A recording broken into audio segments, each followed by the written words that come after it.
मैं सभी प्रतियोगी छात्रों को जो सिविल सेवा की तैयारी करना जा रहे हैं, करते हैं। सिविल सेवा का मतलब आम बोलचाल की भाषा में IAS की परीक्षा कही जाती है। उनको मैं एक मार्गदर्शन देना चाहता हूँ कि वह अपनी तैयारी में किन किन बातों का ख्याल रखें।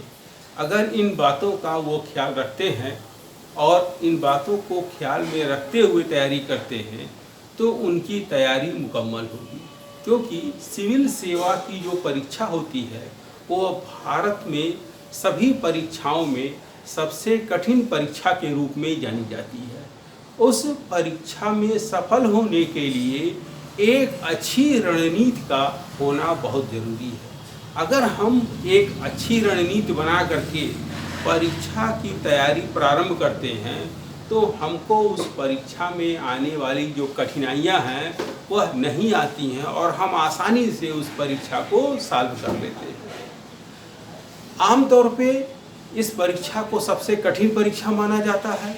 इसलिए माना जाता है कि हम उसकी सही रणनीति नहीं बना पाते हैं कि हमको पढ़ना क्या है, कैसे पढ़ना है, कितना पढ़ना है और किन किन चीज़ों को पढ़ना है, क्योंकि इनका जो सिलेबस है वह बहुत विस्तृत है।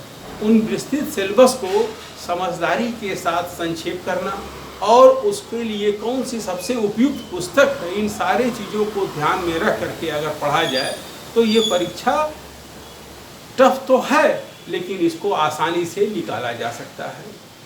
वास्तव में इस परीक्षा की जो रणनीति तैयार करनी चाहिए वह 1 साल की रणनीति होनी चाहिए कि 1 साल, अगर 1 वर्ष हम पूरी तरीके से सिविल सेवा की तैयारी की जो मुख्य परीक्षा का सिलेबस है और मुख्य परीक्षा का जो तैयारी के लिए हमको पढ़ना है, अगर हम उसको पहला टारगेट लेकर के चलेंगे तो हमारे लिए परीक्षा आसान हो जाएगी।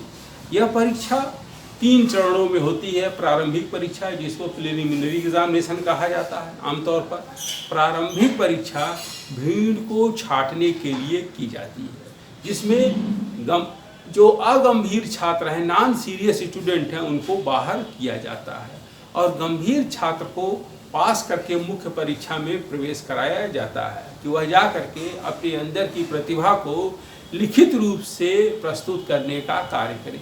प्रारंभिक परीक्षा जो ऑब्जेक्टिव प्रकार की होती है, जिसमें 2 प्रश्न पत्र पूछे जाते हैं, एक सामान्य होता है और दूसरा सीसेट होता है। प्रथम प्रश्न जो सामान्य अध्ययन का होता है, जब वो प्रारंभ हुआ था तब वह सामान्य प्रश्न हुआ करते थे। वर्तमान में छात्रों की संख्या और छात्रों के स्टैंडर्ड के नाते तथा आयोग की एक परंपरा रही है कि वह पूछे गए प्रश्न को दोबारा नहीं पूछते, इस नाते वो नए नए क्वेश्चन को बनाते हैं, जिसके नाते वह सामान्य शब्द अब गायब हो चुका है। अब वह पूरी तरीके से परीक्षा असामान्य हो गई है, कठिन परीक्षा होती जा रही है। तो हमको यह ध्यान रखना है कि जो सामान्य अध्ययन है उसको हम इस तरह से पढ़ें कि वाकई में असामान्य होने के बाद भी वो मेरे लिए सामान्य हो जाए। तो इसकी तैयारी के लिए हमको यह तैयार करना है कि हम मुख्य परीक्षा की तैयारी अगर हम अच्छी तरीके से कर लेते हैं तो प्रारंभिक परीक्षा में हमें कुछ ज़्यादा नहीं पढ़ना है और प्रारंभिक परीक्षा PT से पहले हमको सिर्फ जो मॉडल टेस्ट पेपर होते हैं उनको देना रहेगा और रिवीजन करने का काम ही हमारे लिए बचा रहेगा। शेष काम हम मुख्य परीक्षा को पढ़ते समय ही पूरा कर लेंगे। इस बात को ध्यान में रख करके हमको इसकी तैयारी करनी है। मुख्य परीक्षा में सामान्य अध्ययन के 4 प्रश्न पत्र आते हैं। पहला प्रश्न पत्र, द्वितीय प्रश्न पत्र और तृतीय प्रश्न पत्र ऐसा होता है जिसमें हमको इतिहास के भारतीय इतिहास के 3 भाग तथा वर्ल्ड हिस्ट्री का जो मॉडर्न वर्ल्ड हिस्ट्री, आधुनिक विश्व का इतिहास, उसके कुछ भाग शामिल होते हैं। ज्योग्राफी जिसके वर्ल्ड और इंडियन ज्योग्राफी शामिल होते हैं, प्लस इन्वायरमेंट शामिल होता है। तीसरी भाग में हम संविधान, प्रशासन और राजनीतिक व्यवस्था तथा पंचायती राज शामिल होता है और चतुर्थ भाग में भारतीय अर्थव्यवस्था तथा अर्थव्यवस्था से जुड़े हुए अद्यतन प्रश्न को जोड़ करके समावेशी अर्थव्यवस्था तथा रोज अर्थव्यवस्था में नए नए परिवर्तन, इनको हम ध्यान में रख करके पढ़ते हैं। तथा सामान्य विज्ञान भी इसका एक महत्वपूर्ण पार्ट है। तो यह 3 पेपर में, प्रथम प्रश्न पत्र, द्वितीय प्रश्न पत्र और तृतीय प्रश्न पत्र में इतिहास, भूगोल, अर्थशास्त्र, संविधान, डिजास्टर मैनेजमेंट, इन सारे चीज़ों को मिला करके हमको इस तरह से तैयारी करनी है कि यह 3 पेपर मुख्य परीक्षा के ये तो हो ही जाएं और इन तीनों में पढ़े हुए प्रश्न का हम प्रयोग प्रारंभिक परीक्षा में कर लें।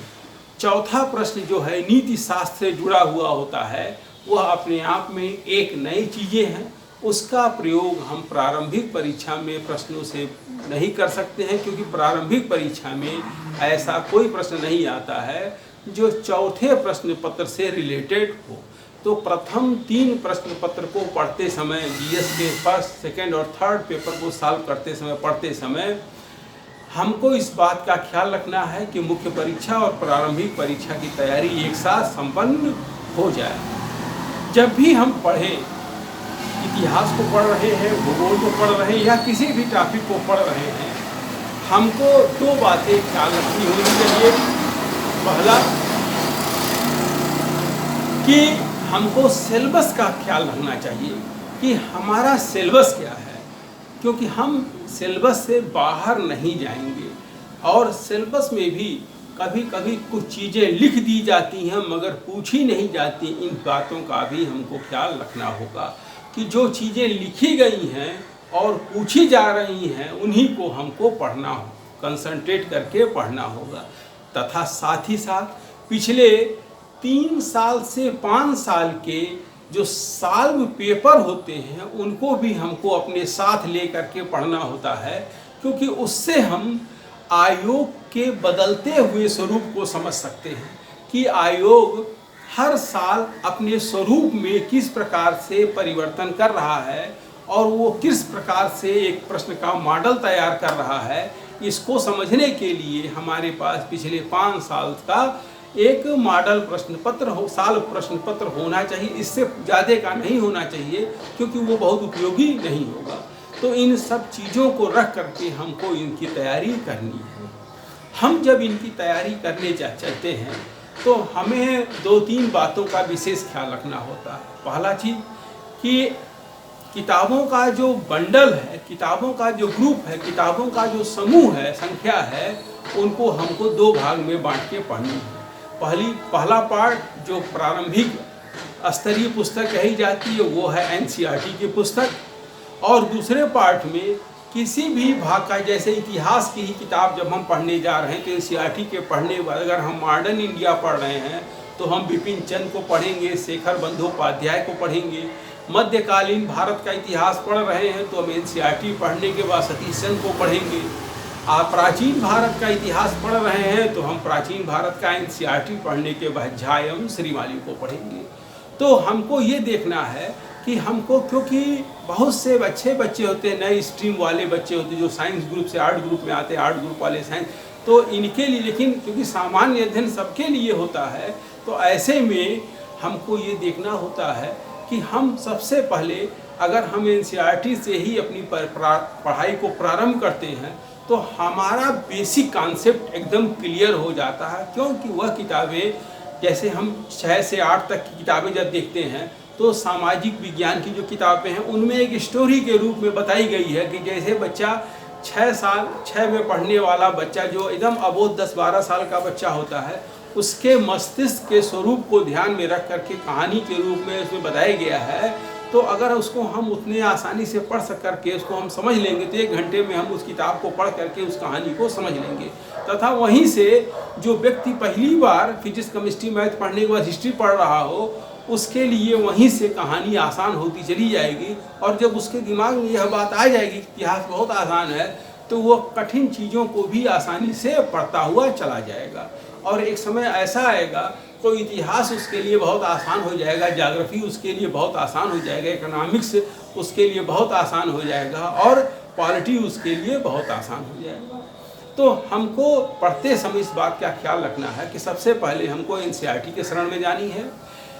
उसके बाद जब एनसीईआरटी मेरा कंप्लीट हो जाता है तब हम उसके बाद जो मुख्य पुस्तकें बताई गई हैं उनको हम पढ़ते हैं। पुस्तकों का हम आपको जब पढ़ाते समय क्रम बताते जाएंगे कि किस पुस्तक से कौन से टॉपिक को पढ़िएगा, जिससे कि आपका समय बच जाए और कम समय में उन चीज़ों को आप पढ़ते जाइएगा। हम आपको पीडीएफ के रूप में मटेरियल भी देते जाएंगे, जिसको आप उसको पढ़ते हुए अपने साल को पढ़ते जाइए। साथ ही साथ जब हम टॉपिक को पढ़ाना शुरू करेंगे तो हम प्राचीन भारत की किसी टॉपिक को अगर पढ़ा रहे हैं तो उसमें उस पार्ट के कला पार्ट को विशेष ध्यान देंगे, क्योंकि आजकल के कला और संस्कृति से क्वेश्चन ज़्यादा आ रहे हैं।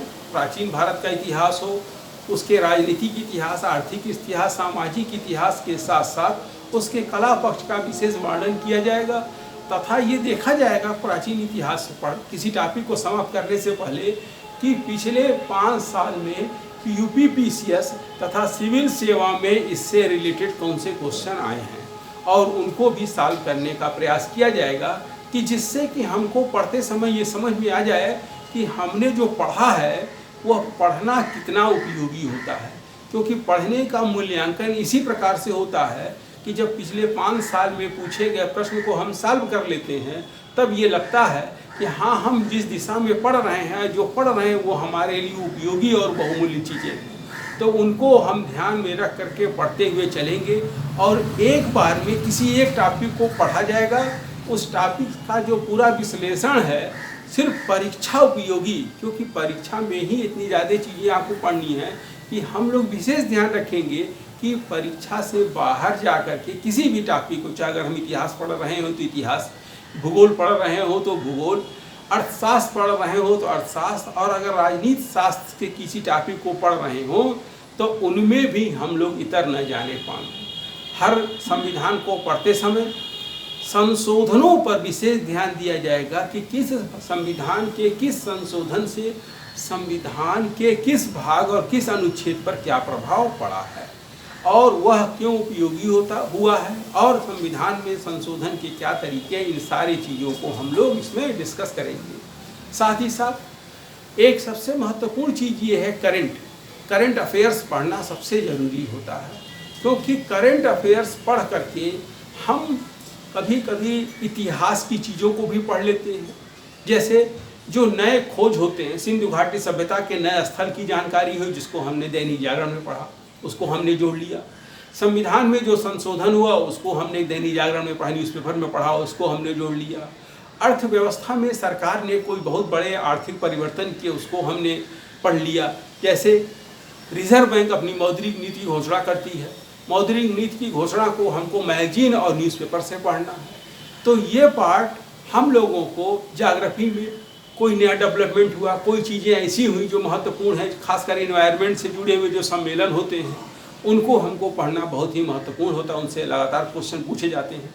तो ऐसे में हमको एक न्यूज़पेपर, चाहे जिस भी माध्यम के आप छात्र हों, उनको नियमित रूप से पढ़ना जरूरी होता है। साथ ही साथ आप पेपर को पूरी गंभीरता से पढ़िए और उस पर गंभीरता में जो चीज़ें दी हुई हैं उन चीज़ों को अगर लगे कि हाँ इसको नोट करना ज़रूरी है तो उसको आप एक कॉपी पर अलग अलग पार्ट में नोट करते जाइए। इतिहास वाले में इतिहास को नोट करिए, भूगोल वाले में भूगोल को, अर्थशास्त्र वाले में अर्थशास्त्र को, और करंट का जैसे पुरस्कार, विज्ञान, खेल वगैरह, जैसे अभी आपने देखा ओलंपिक हुआ, पैरा ओलंपिक हुआ, इसमें भारत की एक उपलब्धि रही है, इन सारे चीज़ों को आप उसमें नोट कर लीजिएगा। क्योंकि इससे प्रारंभिक परीक्षा, मुख्य परीक्षा, क्योंकि ओलंपिक से क्वेश्चन ज़्यादा नहीं आते, फिर भी हमको अपनी तैयारी मुकम्मल होनी चाहिए, कंप्लीट तैयारी होनी चाहिए कि कहीं से भी कुछ भी पूछा जाए तो ये ना हो कि हमको ये क्वेश्चन छूट गया और हमको फिर अगली बार तैयारी करके फिर आना पड़े।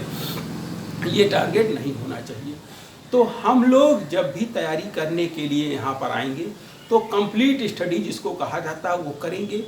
सारे चीज़ों को मिला करके पढ़ा जाएगा कि हम लोगों को प्री और मेन के लिए अलग अलग ना पढ़ना पड़े। एक के साधे सब सधे, सब साधे सध्याय जो कहा जाता है वही यहाँ लागू किया जाएगा कि आप मेंस की पढ़ाई करें, प्री की पढ़ाई हो जाए और प्री के रिजल्ट आने के बाद तुरंत आपके पास जो कम से कम समय रहता है 90 दिन 100 दिन का जो समय रहता है उनमें आप सिर्फ अपने रिवीजन को कर करके अपने मुख्य परीक्षा की जो पढ़ाई आप कर चुके हैं उनको रिवाइज कर लें और ज़्यादा से ज़्यादा अच्छा लिख करके आप अच्छे नंबर्स के साथ अपने रैंक को सुधार करके आप सफल हो सकें। अगले वीडियो में हम आपको इतिहास पर चर्चा शुरू करेंगे कि इतिहास के कितने भाग हैं, इन भागों में कौन कौन महत्वपूर्ण है और कैसे कैसे इसको पढ़ेंगे, इन सारी चीज़ों को हम आपको बताएंगे। साथ ही साथ आपसे ये कहना है कि आप मेरे वीडियो को देखिए, लाइक करिए, सब्सक्राइब कीजिए तथा कमेंट जरूर दीजिए कि इनमें कौन सी चीज़ें आपको अच्छी लगी और कौन सी चीज़ें आपको अच्छी नहीं लगी। हम कोशिश करेंगे कि हर व्यक्ति के हर प्रश्न का जवाब देने का कार्य करेंगे। धन्यवाद।